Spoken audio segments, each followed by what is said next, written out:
I mean,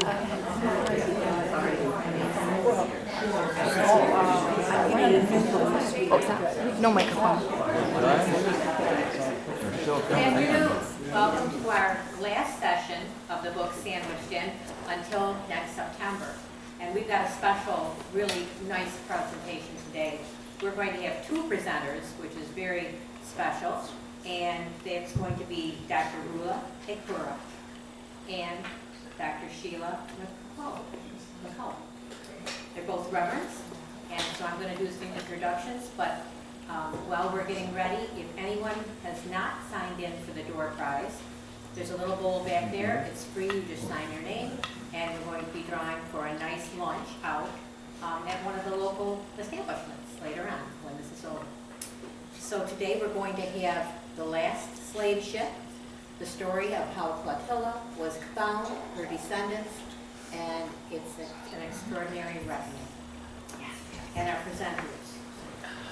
Reverend Dr. Rhoula is an ordained Presbyterian minister and is currently serving as a pastor of the First Batavia Presbyterian Church. Rhoula grew up in Damascus, Syria. She graduated from the University of Damascus with a BA in English Literature. She earned her Master's of Divinity at Louisville Presbyterian Theological Seminary and her Doctor of Ministry in Prophetic Preaching at the Colgate Rochester Crozier Divinity School. Rhoula is committed to the community connections. I've known Rhoula, and she's involved in the community trying to bring everyone together in community connections, development, faith and spirituality, and justice. She is committed to ecumenical and interfaith connections and cooperation among Jews, Christians, Muslims, and people of all faiths. So we welcome Reverend Dr. Rhoula.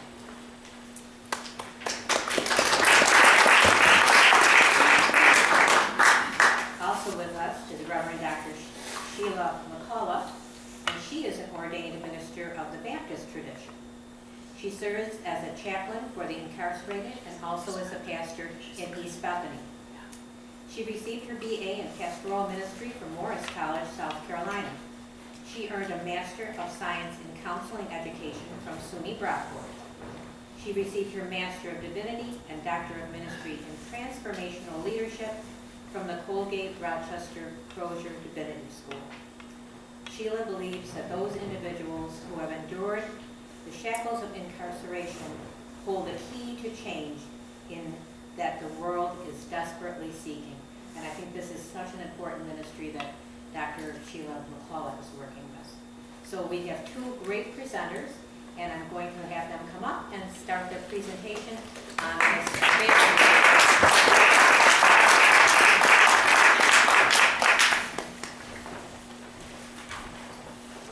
Glad to be here with you today. I was asked to help with this, and I thought the topic really brought to my mind Sheila's commitments. So I'm very grateful that Shiela agreed to be my partner today.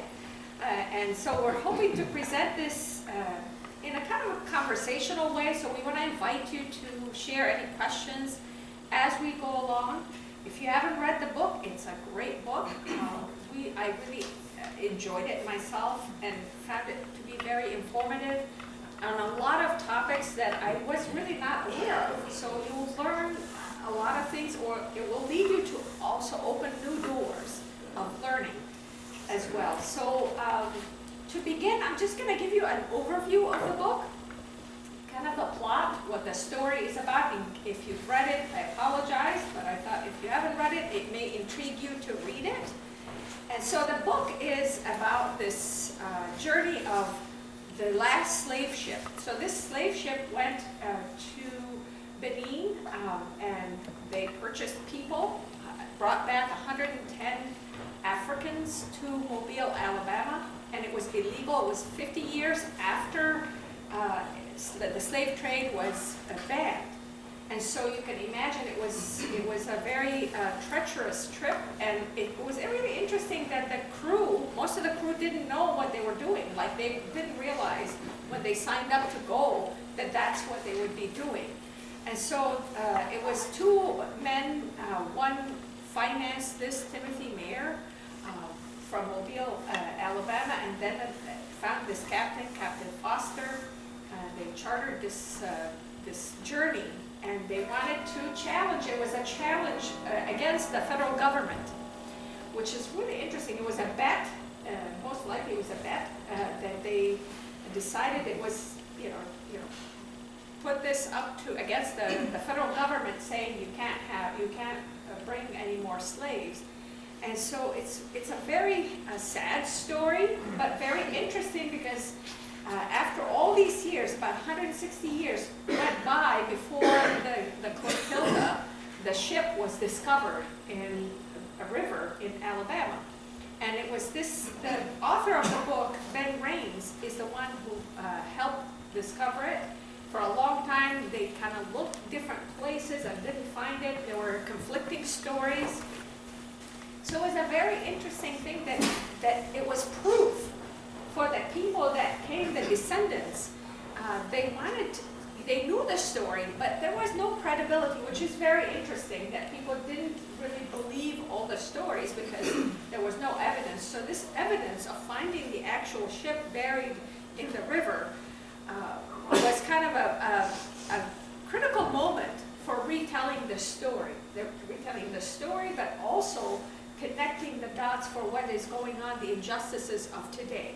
So it's not just about history. When you read the book, you really start making connections of what's going on today in our world and the injustices that we face, and especially the people who have endured this enslavement heritage, if you will, of this cruelty. So I really enjoyed the book. I found it to be very painful at points to read, but at the same time, it was a very powerful story.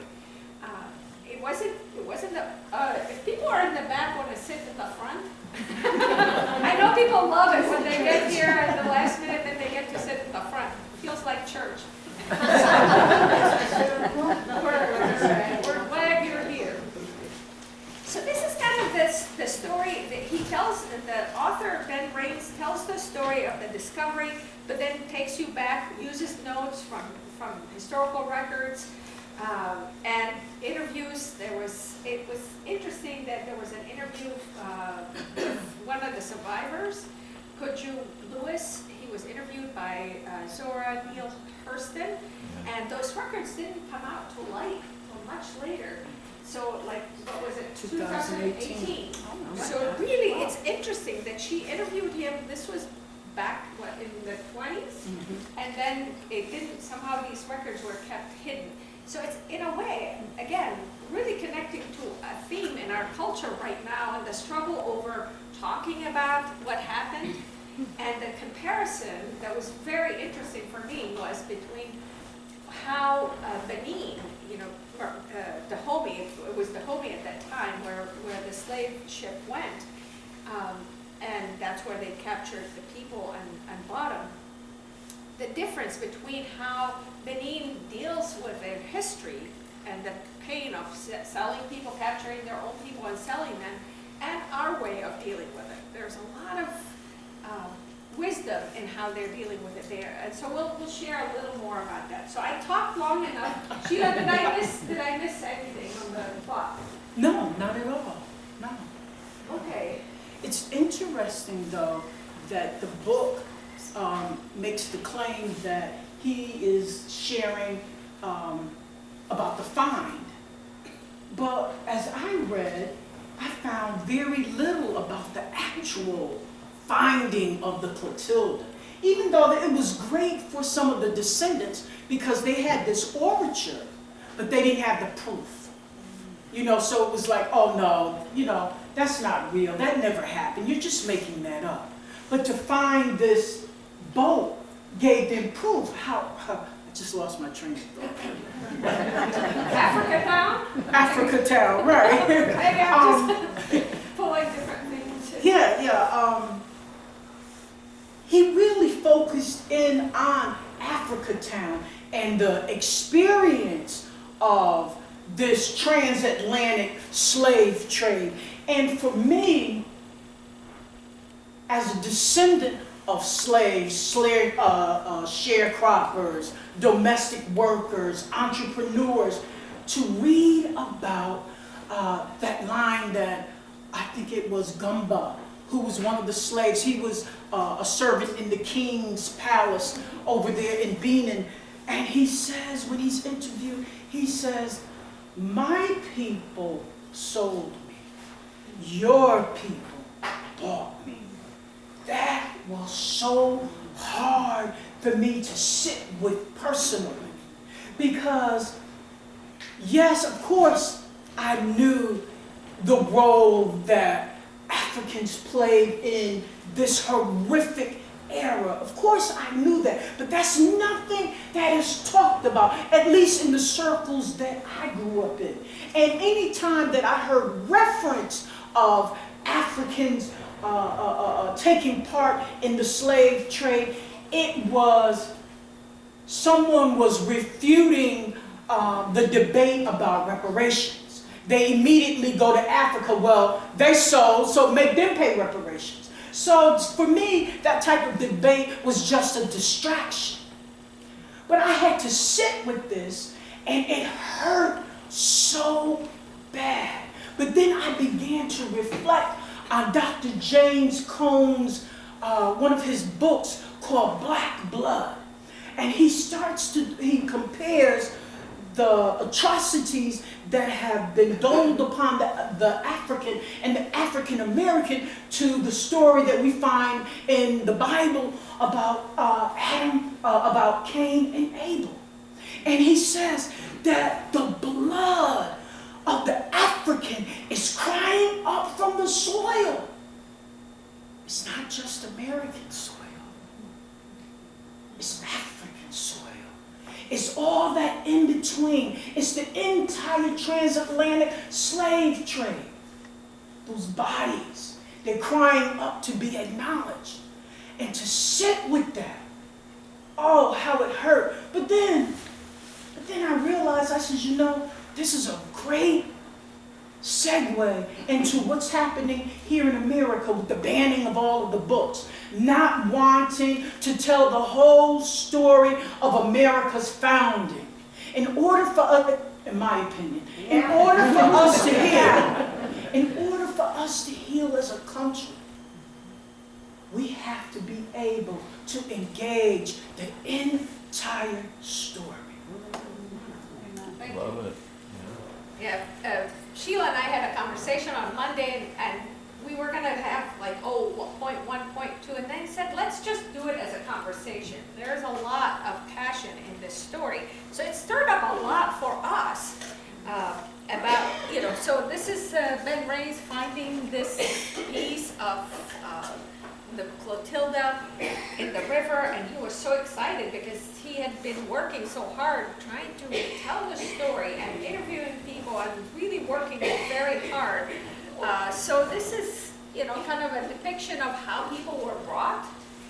You can imagine there is a lot of detail about the cruelty when they got to this country, in addition to the cruelty on the ship, of course, and the capturing and all of that. When they got to this country, they hid them because, again, they were afraid that they were going to get caught by the federal government. They hid the people in the swamps for 2 weeks, naked, waiting in the swamps. I mean, imagine snakes. We're talking not a very nice spot to be in. So he details about the size of the crocodiles or the alligators that they had. They would have been familiar with the crocodiles being smaller. So they were encountering all kinds of new things, and they were left there for 2 weeks with no clothing. And then they got divided up and sent to different places. So it's a very, it makes you think, how could people do this to each other? How could this happen in human life? And to consider, again, to think about people's faith, that these people considered themselves to be good Christians who did this. And so they didn't see the contradiction because it's the culture. When the culture says, this is normal, it's not a big deal. One of the things that Sheila and I talked about was a court record. I don't know if I put it on the screen. Oh, yes. the state in South Carolina studied the issue. So this was the whole question of the slave trade. This is their opinion. So we present as our unanimous opinion that the federal law abolishing the African slave trade is a public grievance. We hold this trade has been and would be, if reestablished, a blessing to the American people and a benefit to the African himself. So this is the justification, because that people, see, this is the cultural piece of it, where you see other people as less than human. You dehumanize people, so you can do whatever you want to them. We see that in wars. People, when they go and fight wars, they dehumanize the enemy, and then they can do whatever they want to them. So it's funny that they would write this stuff saying that slavery itself is authorized and sanctioned by the Holy Writ. And experience has taught us that by introducing African slavery into the United States, the African has elevated from a condition of absolute barbarism to one of comparative civilization. So again, that idea that, they're doing them a favor. They're living, there is no respect for the culture, for the religions, and the depth of the human spirit in those areas. So he highlights a lot of that. The author does a good job highlighting a lot of the common understandings. And so this is conditions of heathen darkness to one of Christian light. We hold that slavery is forbidden by no principle of policy or religion. And so another interesting piece in this was these are pictures of the two men, Timothy Mayer, and he was a rich man already. He did not need to do this. So consider that. No need to do this. Financed it just because it was against the federal government and wanted to continue a way of life for the people. And William Foster was the captain. And so interesting that this is showing that it was banned, and they still continued with it. This is an interesting tidbit too. William Walker. You want to share about him? Oh, the Nicaragua bit. Oh yes. William Walker's whole objective was to become the leader, or to be responsible for creating a slave state. So I think the Texas Republic, he wanted to, actually he was successful in capturing Nicaragua and making it a slave state, but only for a year. And this was his goal. And Timothy Mayer, even though Walker, I think, wasn't he, ended up being executed, I believe. Right. But even though his end came to such, being executed, Mayer was still inspired by this man's work. That's incredible to me, that this man would be involved in something so horrific and, end up being killed, and still a source of inspiration. And that was part of it in the newspapers at the time, when the Clotilda, the news of the Clotilda coming back and all these adventures into capturing people were announced. They were congratulated. The culture was saying, hey, this is good for them. They're defying the federal government. Do you hear any of these themes today? It's like, ooh, it made me cringe thinking, ouch. So it's not anything new when some states are trying today to do these horrific things to people in the name of, we don't want the federal government telling us what to do. And so it's very interesting that they would go to sovereign countries and take them over in order to keep this slave trade going. It wasn't about, the economy was collapsing for them. It was really about their way of life and their culture that they established. And I was really interested in all the talk about the cotton. Now, that's another thing I didn't really know much about. So if you read this, very interesting. All the cotton talk and how expensive and how efficient it became in this country. cotton production, that it rivaled India and other places, that it became so sought after. Unless we think that the North was not complicit and involved in this, they were selling slaves, they were also buying the stuff and shipping. I mean, so it was a very complex system. That's what I got from this, that other countries knew what was happening, like England, and they still wanted the American cotton from the South, knowing that labor was slave labor.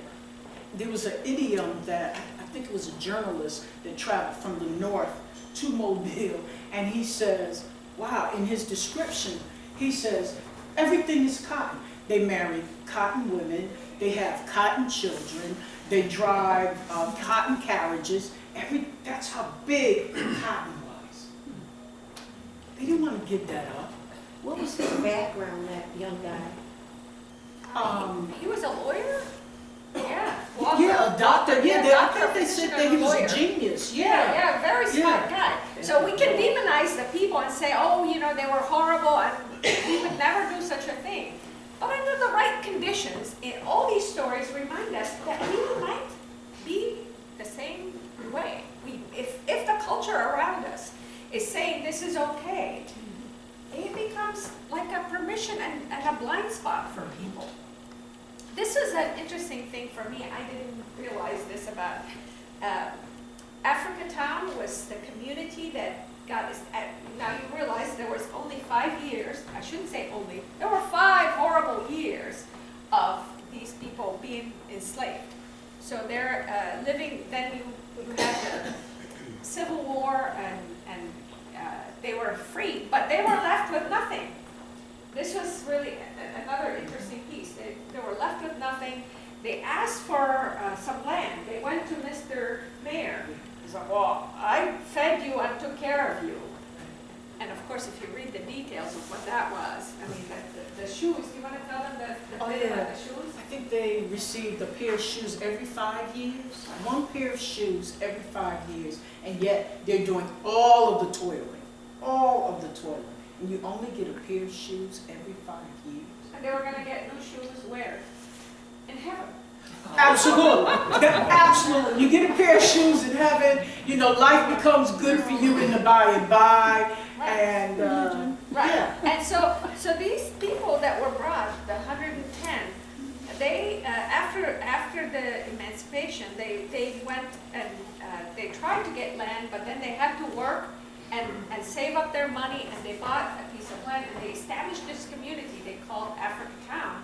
It was very interesting because they brought their culture, their practices, and it became a model for other communities to see the order, the prosperity in a way that they brought, and the care of the community.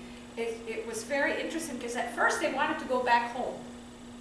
That was their goal, is that they didn't want to live in this foreign land. But when it became clear to them that it was impossible financially, they made a home in Mobile, in this area, and so it's called Plateau, but it was also known as Africa Town. So the Descendants lived there for a long time, and it was a very, it was a community that was thriving until it wasn't convenient enough for the mayors. And they wanted more industry there. So there was they brought a paper mill and a lot of industry around it and a lot of pollution. One example he was giving, you want to tell them about the cars? Yes. And this was from the residue from the paper mill. And this was maybe in the 70s when people had, you know, nice cars and things of that.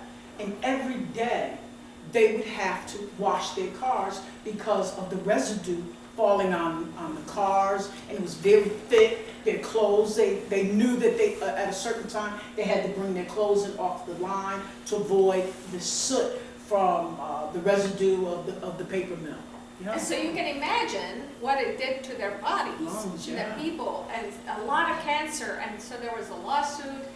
Anyway, long story short, you get to hear about how you know, the environmental injustice, not just for the environment, but for the people living in poorer communities. They were seen as disposable. Of course, no one wanted a paper mill in the nicer community.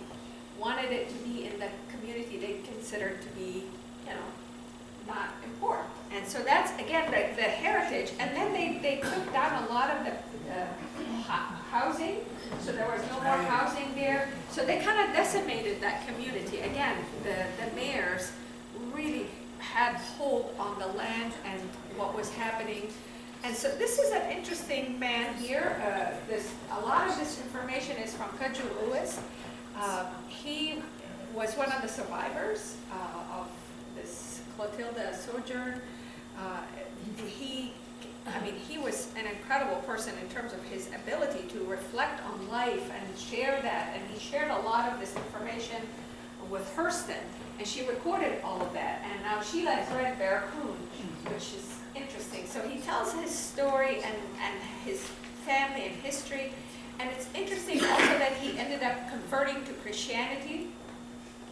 And then one of the stories that really, it just hurt reading about for me, was that he, in their tradition, in their village, in Benin, they would bury their loved ones under the house or in the house, and so that was their tradition. But because he converted to Christianity, that was seen as not okay, so they had to be buried in a cemetery. And so he really struggled with that and had to go to the cemetery and visit all the time, and it was close enough that he could see it, because he lost all of his children, basically. Everybody around him died. But it was the cruelty of that, of how people grieve. You know, we talk about grieving in your own way, in your own culture. It's so important to honor those, yet these people were deprived of the basic human dignity of grieving in the way they would have wanted it to. You want to say anything about Kudzu? Kudzu is the one that approached Mayor and asked him, he said to him, he says, listen, we did all of this work for you. You brought us from our home here. We're free now. Let us have a piece of land to create a home. Boy, Mayor jumped up from that log that he was sitting on, and he says, I owe you nothing. I owe you nothing. I will not give you land upon land. So they decided to buy their own. They bought their own land, they built their own school, they refused to sit and wait for someone to do something for them. They did it for themselves. So it's a really incredible story of resilience and survival, and people finding a way to thrive despite all the odds against them. Let's see, so this is the interviews. Environmental injustice we've talked about, the cotton, yes. Oh, so this is another interesting part of the book, where he goes to Benin, to Dahomey, that's what it was before it became Benin today, to Ouida, where the people were captured, and sold. And it's interesting, he highlights how people are really very aware of what had happened, and that was a comparison for me, of having statues everywhere, monuments, reminders of what they've done. So there's a sense of repentance in the people, and grief, communal grief, that this happened. This happened to our people. One of the things that really, this was a really interesting piece. That you want to tell them about this piece of the going around the tree? Yeah. On the way to the slave market, I forgot how many miles that walk was. But they were, the demand was made that they walk around the statue 3 times. And to walk around the statue 3 times, the belief was it would ensure that their spirit would return back to this place. And I just thought, what a contradiction. You're not concerned about the body, but you are concerned about the spirit. And I mean, and it's really interesting to me, because that's how I believe, just my own stuff, I believe somewhere that the colonizer gave them that idea because that's how they were treated. Oh yeah, you have a spirit, it will eventually end up with God, you know, but right now you're here to serve us. And I think that's just such a contradiction. It was to save, they think it was to save their soul. Save their They souls. made up an Right, excuse. right. Very, very good, very good. Yeah. Now, another, Yeah. another thing, do you want to say anything about Lorna? Lorna Woods, if I'm not mistaken, her mother or her grandmother was one of the little girls that was sitting, that was one of the twins that was near Cujo. And it's interesting because she says that her mother used to say, oh no, we're not descendants from the Africans. No, that's just nonsense. But her mother's sister would say, oh yes, we are. We are descendants. And they were. And we were reflecting on that theme of shame that is carried. And so somehow, because according to white culture, the Europeans defined black as not okay and lesser than. And it became something people are afraid of and embarrassed. I mean, imagine this whole thing that, why would they be afraid to share that they came from Africa? There were a couple of characters in the book that he highlighted of people who were trying to pretend that no, we are not descendants, because they don't want to be identified as African, because African sounded not good according to white culture. Yes, yes. So that really, again, that theme of shame, it's kind of like, you know, if somebody is abused and they feel ashamed, it should be a shame on the abuser. Absolutely. But that's how we internalize the shame in our own bodies. And that's interesting, that word internalize. That's exactly what happens. These trauma bonds that are formed instead of the victimizer getting their hands slapped or their soul spanked. It's the victim that, in fact, receives that reprimand. So thank you for highlighting that. So now this was another cool, I mean, there are so many pieces in this book that were interesting pieces. This is, want to tell them about this, Gabby? Yes. I don't know where they get the word Venice from, Venice of Africa. I think it begins with a G. Gambi. Well, the Africans were not passive in any of this. One of the ways that some of the Africans protested against this slave trade was they took to the water and they built homes on stilts in the water. And they built a whole city, a whole water city, 40,000 people. This was in the 1700s. Yeah. They started this. Marketplace and all. Right. Where was Everything. that? 40,000 people. Yeah. It was like, what? They have this, so it's about 5 miles out, and they figured, because one of the things that happened also for the people there is that they lived with this fear. None of them they would say, don't sit by the door.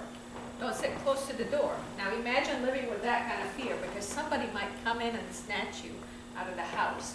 So these people were outsmarted this whole system by saying, they're not going to be able to come and capture us because they have to go out into the water 5 miles.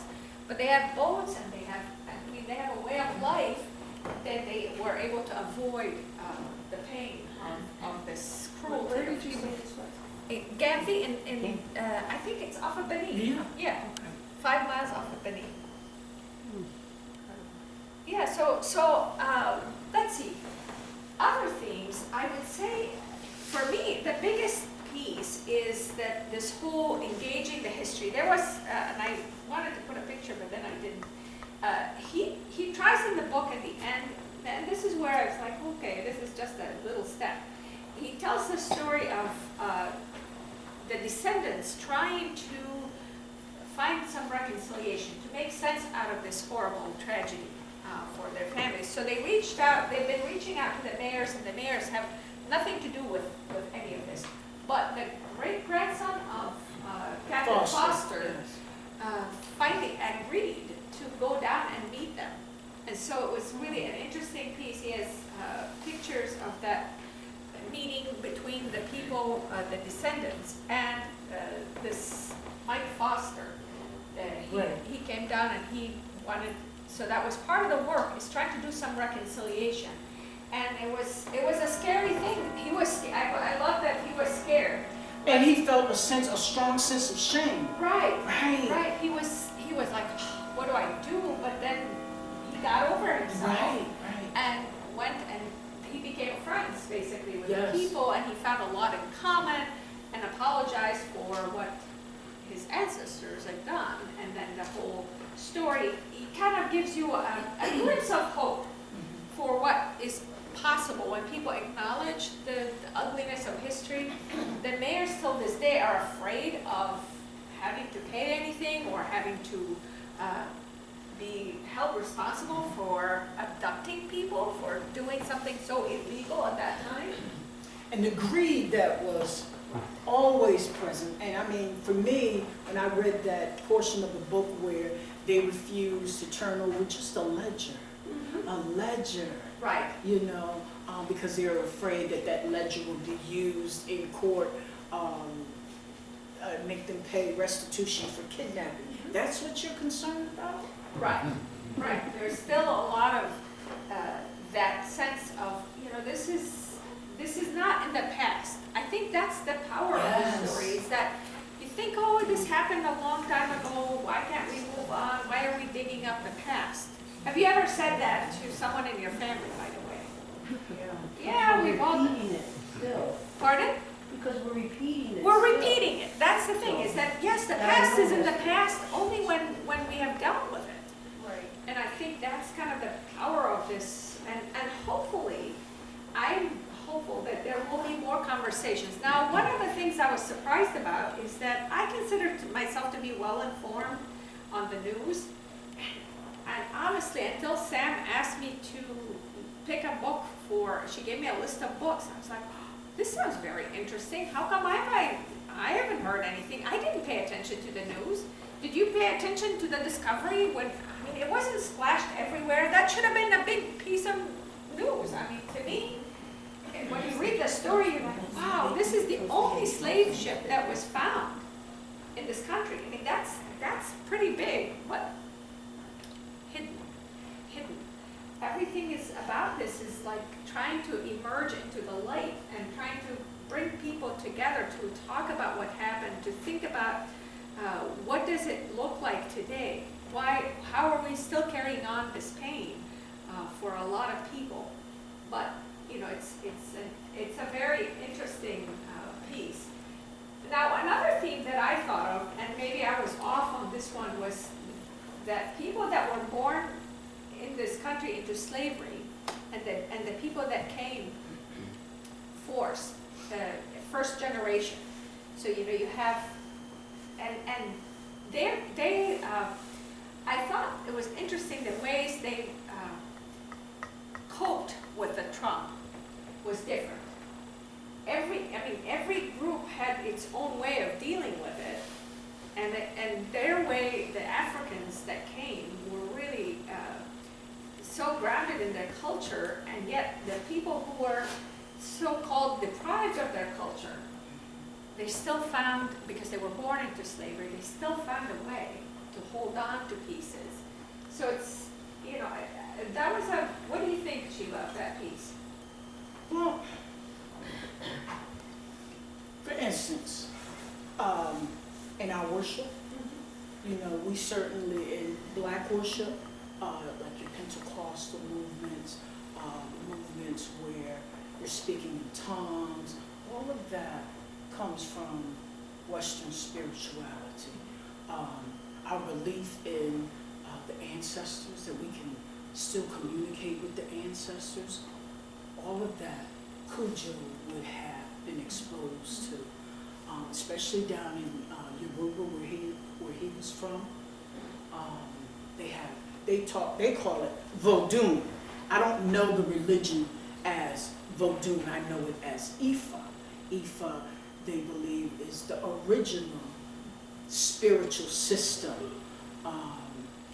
I know my father, when we would go out, my father would never sit with his back to the door. Never. That, you know, and I don't myself, because I saw my father, he never sat, you know, with his back to the door. You know, there was just things, I grew up in a home with women.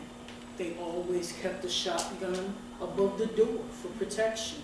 You know, there's just things that were passed down. It seems like my grandmother's father, my grandmother was born in 1903.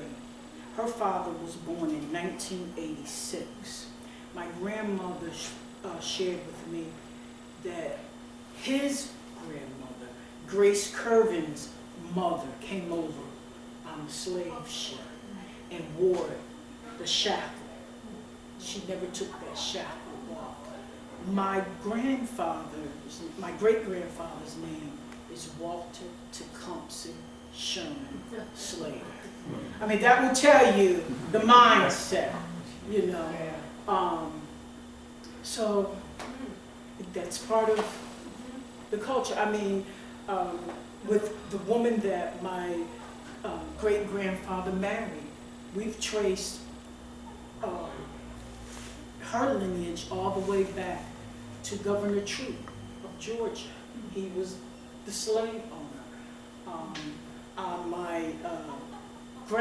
my father's side, which are the Campbells, we've traced them all the way back to Scott. So it's really, yeah, it's there. It's there. Stories are there.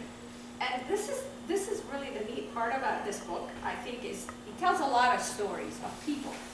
One of the ways, and so he gets you into the big themes. And that was my, like, oh, talk about systemic injustice. But he didn't do it that way. He did it in storytelling.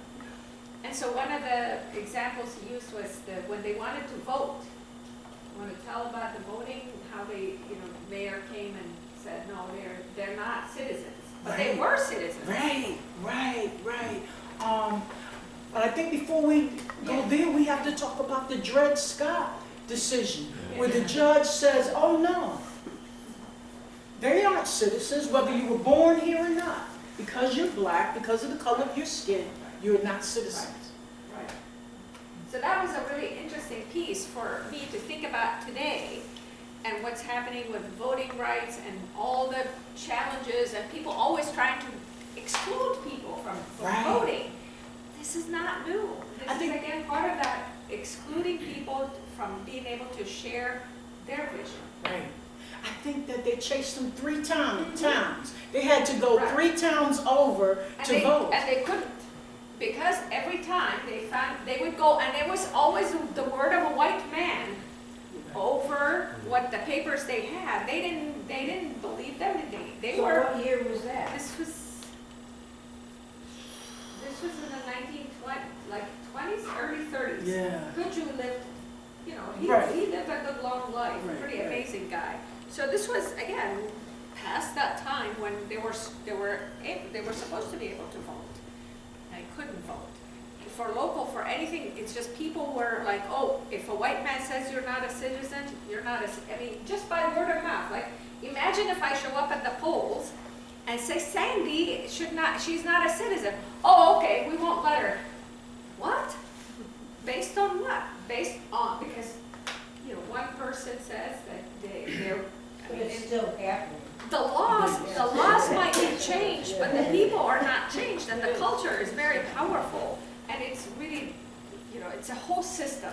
That was to me another thing, is that, you know, we can vilify Timothy Mayer, and we can vilify Captain Foster, and they deserve it, by the way, I admit 100%. But at the same time, they were the product of their time. They were the product of their culture. They weren't the only ones. You know, like you want to say, oh, they're a couple of criminals. But this was a whole system that conspired to keep people down, that conspired to keep this kind of trade going. And not only was it a system, but it's the foundation for all of the institutional racism that exists now, which is the reason why we have people like myself dedicated to the chant, Black Lives Matter. Because for such a long period of time, and it seems like that has become part of America's DNA, that black people do not matter. This is why we have to counter it with something. And that's something now for this era. We have this zeitgeist that has appeared, and it's chanting, Black Lives Matter. And a lot of people feel threatened by that, which, to me, I don't understand. I mean, it doesn't mean that your life doesn't matter if you're not black. It just means there's an issue there. And then when you read the stories, you're like, he's still part of that history. Yes? I'm concerned about what is happening all over the United States now. The disparity, because, and you can see anywhere where you get your news. Maybe it's public broadcasting news, which I tend to use most of all because I feel that is maybe a little bit more informational. But if you like a certain person, that's the news you will listen to only. That's the only paper you'll read if you read a paper, and I don't know, the number of people reading papers anymore is decreasing. So where are you getting your news, and what do you listen to? I think we're, in this country, I think we have a lot of people who think they're educated, but how are they educated, and what are they believing in? I really... The system is so prejudiced. Yeah, right now, I think, I'm not so proud of being an American. I don't know.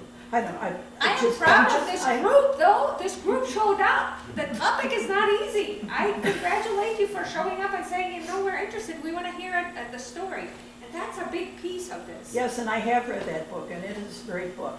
Yeah, good. And also Hurston's, she has written a book. I've read Yes. her book as well. Yes. Yeah. Yes. There is a show on PBS on Tuesday night hosted by Louis Henry Gates. Yes, I know. 2 weeks ago, they had I don't remember his name, but anyway, they traced his ancestry back, and he had somebody on that boat, which is unusual to know something that specific for, people who started their lives as slaves. Yes. That was last week? I think it was about 2 weeks ago. There are a few shows now that on Netflix you have the Descendants, and it tells you the story of the Clotilda, and I can't remember the show on Disney Plus too has the story of the Clotilda too, to highlight the story too, and the people sharing and talking about how it's impacted them. Very powerful too. So stories are very powerful. Your voice, your story is important. Yes. How was their freedom accomplished? Did the government intercede the slaves that were 50 slaves? Because there was already emancipation in this country. Do you know how they became free? They appeared here 5 years prior to emancipation. Okay, I thought it was after. Yes. See, what happened was that there was this law that was adopted prior to emancipation that said that, listen, no longer can you import slaves. But here in America, the slave market... Yes. Right, Bring them, buy them, and... Absolutely, breed them. Yes. You're absolutely, absolutely. Right. And that's where New York, Philadelphia, and Boston became heavily involved in the slave trade. And prices, that was another thing, which is like, they were, at that time, the price of a person was about $1,500. When they went to Benin and got the person, it was what, $34? Right. So you can see why, it's like, we could buy the same thing. I apologize, I can't even, just saying these words is like, I think this is all well and good that we go over this book and stuff, but one of the biggest concerns I have now is that they're banning books. Pretty soon they're going to be banning what you can hear on TV or movies. Possess on your own bookshelf. I mean, like. But they can't stop it, there's digital stuff now, you can't do that. I mean, that ship has sailed. Right, well, I mean, yes, yeah. Eric? Were the ship's manifesto or captain's log ever published? I think one was. Right, and there was part of I mean, that's how they found it and verified, is because the records were all kept. But part of what Timothy Mayer did was, Captain Foster had a journal and everything was recorded, but he also falsified a lot of the papers. So a lot of this was because of bribery, and so it's not that reliable. And he was very intentional to mislead people to where the ship was, because his account was different from what the account of Captain Foster was. So that's why it took so long. So was the ship purposely sunk to hide? Yes, yes, yeah. And burnt and sunk, but it somehow survived. I thought what was so, I guess, tragic is the family, the Mayer family continued to deceive right up until the author's interviewing probably the great-grandchildren, maybe great-great-grandchildren of this slave trader, and they continued to, oh, it's over here. It's on this side of the bayou. Right. They go on that side of the bayou, it was nothing. So the perseverance of the author, did he bring in what, the National Geographic, I believe, came in to He had several assist? groups, yeah, he had a So lot they of got enough groups. money together to be able to actually do a scientific project to find it, so. Yeah, and we'll see what they end up doing with it, because they're trying to decide how to, when they get it out, do they keep it there, or where, it's not that simple. Okay, so it's 1:01. So Sam, I'm aware of the time. Thank you so much for coming, and thank you for participating in this. Keep the story going, tell it to other people. Are you gonna tell about the slave, the slave, person that was buried here? Oh, Addie, you want to say a word about Addie? Yes, Addie Thank you. was a slave. She was a slave for a priest, Lucius Smith, who was a priest for St. James Episcopal Church here on Main Street. She's buried in Batavia Historical Cemetery, and so was Lucius Smith. And on her tombstone, it reads something like this: Addie